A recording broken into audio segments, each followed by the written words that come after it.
We beat the pie-munching fucking bastards. Hello, everyone. Welcome to Pros and Cons. We've just beat Wigan Athletic 2-0 in the FA Cup, and we're going to go win it now. That's it. We've beat a League One side that's near bottom of the table, but don't worry about that. We're going to go all the way right through to the final, and we're going to win the FA Cup just based on that performance alone. I'm getting way too carried away. But it was a positive performance from the lads. Plenty of chance creation.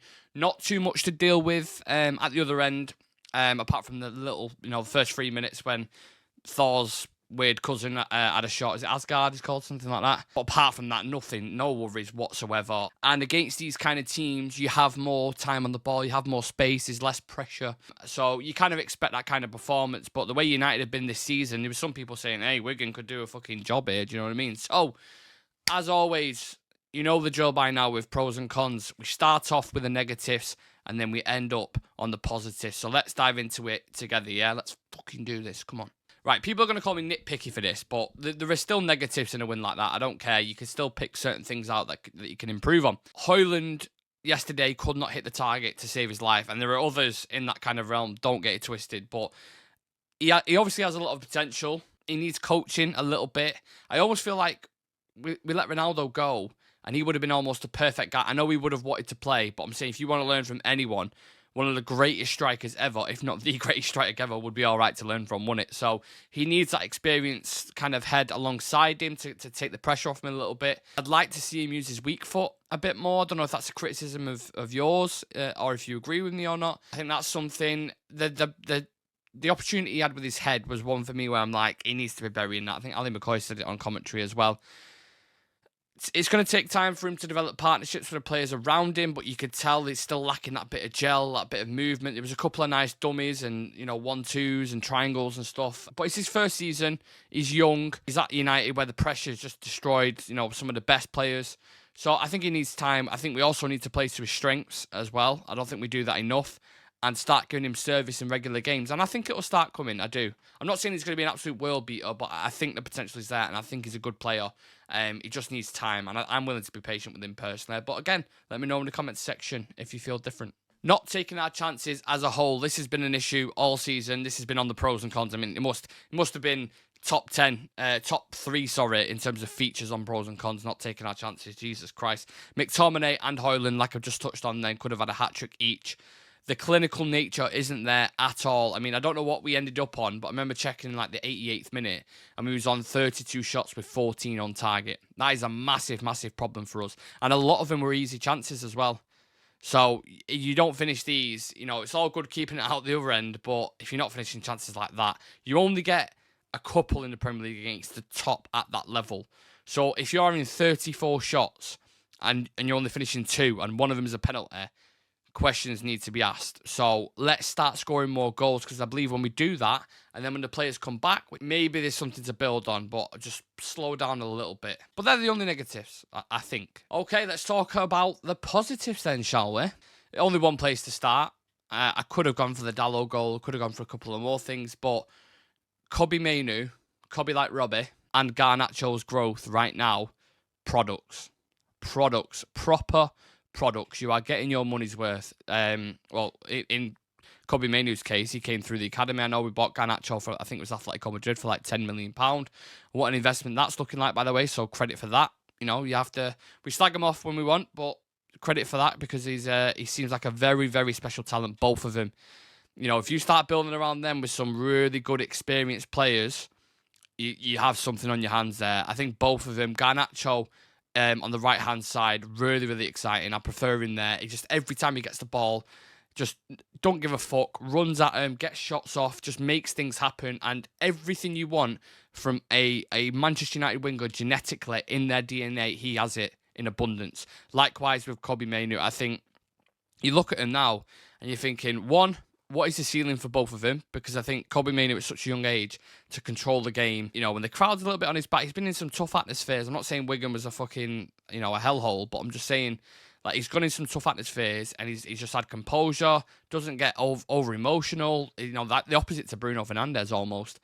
And I'm just impressed with how they're developing. It's almost like watching your kids grow up. I think they're both going to be top players. To think they're both 18, 19 is scary as fucking it. And to think how much they're worth as well, like what kind of clubs would want. And that's what I'm worried about. In a few years' time, who's going to come knocking on the door? Because if they're not winning trophies, they might be like, oh, jump ship. But for now, they're at United, and I'm a big fan of them both. I can't wait to see how they develop. Dalot, long range, insert picture of cat curling. Bosh. You know what I'm saying? Technique. He's done this a couple of times now. I think it was the Sheffield game where he rifled it in the top corner. He's very good at getting forward, very good at tucking into midfield when we need him in that double pivot alongside Kobe Mainu. Great versatility as well. I think that's an understated thing, because we've got Shaw out, we've got Malacia out, and we've let Reguilon go. If Dalot couldn't play at left back, I don't think that would have happened. And he's had a couple of good games. I would probably go as far to say he's had better games at left back than he has right back. Do you agree? Because that's what I think personally. Definitely a contender for man of the match. Up there with the two lads I've just been discussing.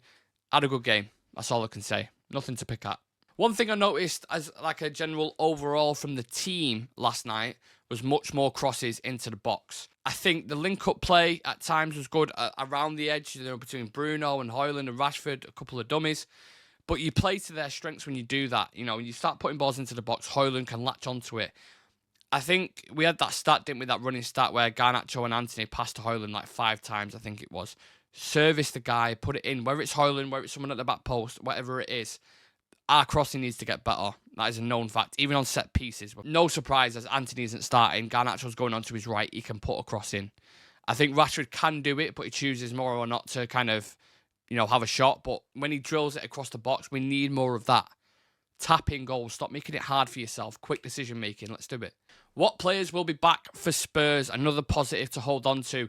Lissandro, Mount, Maguire, Ahmad, Antony, Casemiro, Shaw, Lindelof. Who's going to be back? I know Casemiro and Lissandro are in training. I know Mount, I think, has been in training as well. Ahmad was only ill.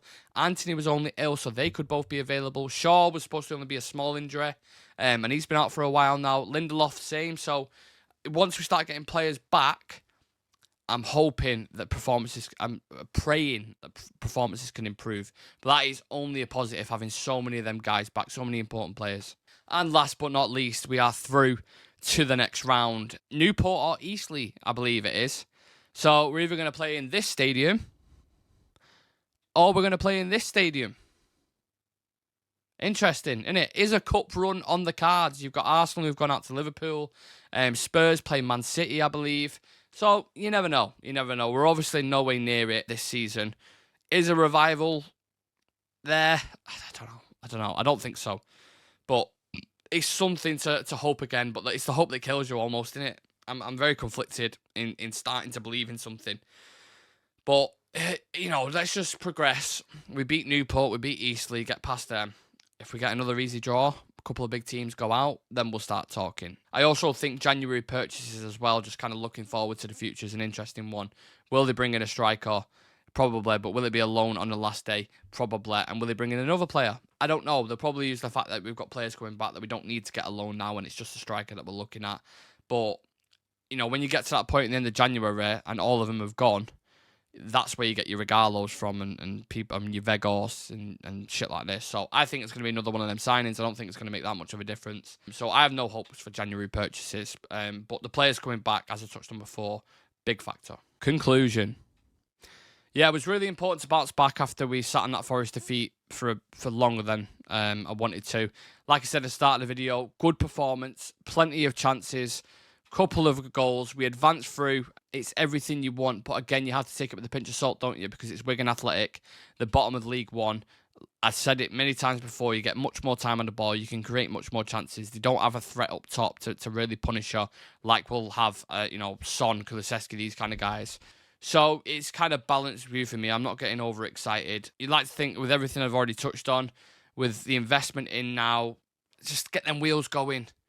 But again, it's just like, we could easily be here now on Monday night doing the pros and cons and just talking about how shit we was against Spurs and how many goals we conceded and Onana's made a mistake and Højlund hasn't scored another goal and da-da-da and all these kind of things. So I think we should probably just reserve judgment for now and just be happy that we witnessed a nice performance.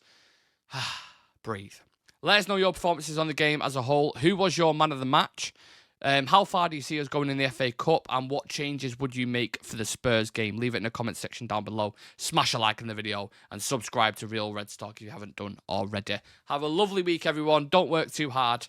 And let's see what Spurs bring on Sunday. Take care.